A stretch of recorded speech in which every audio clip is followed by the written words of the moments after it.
Hi, we're here at the Frum family kitchen table to have another of the Tomasky Frum dialogues. Today we're going to talk about the recent op-ed by Thomas Mann and Norm Ornstein, arguing that it is Republicans who are to blame for the deadlock and gridlock in Washington. Thomas Mann and Norm Ornstein, we know them both, they're friends of ours, and I'm guessing you agree. You know, I do. I think it's pretty clear, manifestly clear, David, if you look through the history of the last 20 years, that the Republican Party has been much more to blame than the Democratic Party for the dysfunction in the stasis. Democrats aren't blameless, but the Republican Party is more to blame. It's not just a question of ideology. It's not just a question that the Republican Party has moved to the right on ideology. And this is an important point.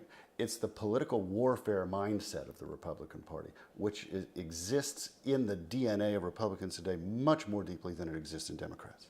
Well, I would suggest that what Republicans here are expressing is a deeper dysfunction in the political system. And the Republican Party right now is manifesting it in the same way that in an unhealthy family, one member of the family may at a given moment manifest the family's problems. But that doesn't mean they're that person's problems, they are the family's problems. At each round, yeah, but the family wouldn't have that problem if that person didn't.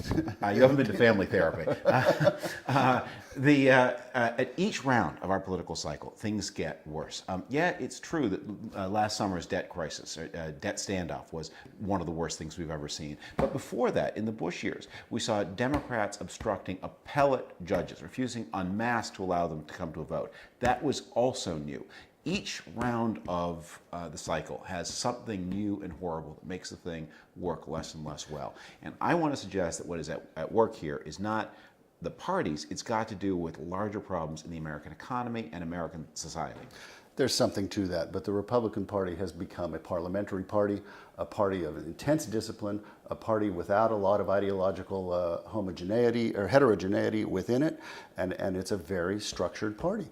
From the 2003 Medicare vote, the way discipline was enforced on that vote, to the way they've opposed Obama, much, much more intensely than the way the Democrats opposed Bush. But these things don't come from nowhere. The reason we have the kind of political intensity that we do now is unlike the 60s and 70s when people felt, when in the 60s we had real prosperity, and in the 70s because of inflation there was a lot of money in the system. There were ways of ameliorating things and getting people to say, well, you know, you take this, I'll take that, there's enough to go around.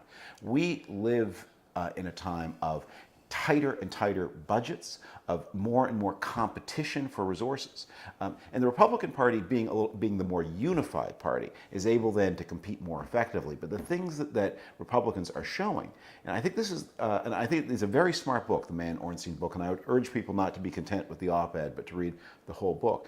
And they do go beyond just what's going on Capitol Hill. But you have to pay a lot of attention to this fact. There's just much less to go around, or people feel there's much less to go around than there used to be, and so they play rougher. I don't doubt that that's true. There's no question that there's something to that, but our system wasn't designed to tolerate this sort of political action. It wasn't designed as a parliamentary system. It wasn't designed to be like this. It was designed for the parties to sit down and negotiate and compromise and talk about things, as the Republican Party did in the 1960s, as the Democratic Party did in the 1980s, as the Democratic Party even did to some extent in the aughts. The Republican Party won't do it. That's not, frankly, David, it's un-American in the sense that it's not how America was designed to work. Well, let me suggest one reform, and maybe that I think would make a real difference here, which is that you need to change the way Congress works to get better results. And my general view is if you're going to run a effective government, you cannot run it with a lot of empowered members of the backbenches of your legislature. And if you want government to work better, power needs to flow from the backbenches to the leaders of Congress, and then from Congress as a whole to the executive as a whole. The United States has one of the weakest executives of any of the major democracies, and that is the core problem in the system. And then within the legislature, it has the weakest party discipline, and that allows holdouts and extremists to have disproportionate power in a way that they don't have in Britain or in Germany. And we're in danger of arriving at a system where we have Japanese-style economics and Italian-style politics, but that can be fixed. Yeah, but one party's taking us there a lot faster than the other party. And Barney Frank said in a recent interview with New York Magazine, half the Republicans are Michelle Bachmann, half are afraid of losing a primary to Michelle Bachmann. That's the problem. We'll continue this discussion next week. Look forward to seeing you then. Please join. Thanks.